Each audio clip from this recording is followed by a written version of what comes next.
Вот Костян уговорил. Я этот всем весом, может, не буду вставать. Но так покажу, что он не сломается. Но если сломается, то и хер с ним.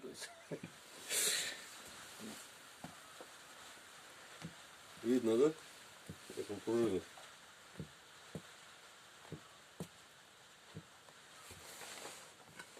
То есть хрупкости тут нет никакой. Вот давай еще маленько здесь вот. Нагляднее будет. Тем более тут немножко вот это кончик, ну, чуть-чуть вправо завел, а потом сточится, конечно. Сточится, но все равно вот попробуем, да, вот так. Просто вот, чтобы ты видел. Вот. Дай-ка.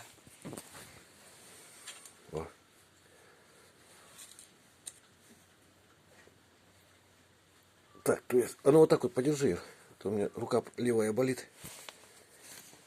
Вот, видно, да, что он так повыше теперь, чтобы весь нож было видно так.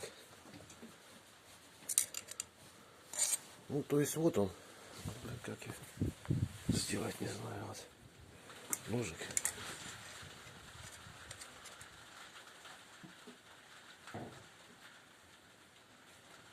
Вот, видно, да, это плечи арбалетные можно делать из таких ножей. Вот. Всем весом, естественно, я не стою, потому что у него сечение очень тонкое. То есть он в 2 раза тоньше, чем вот на которых я ножах подтягиваюсь там, или это. Но он легче из-за этого. И мне работать им удобнее и легче будет. Вот, в принципе, и все. Это ж ломик все-таки, а не нож.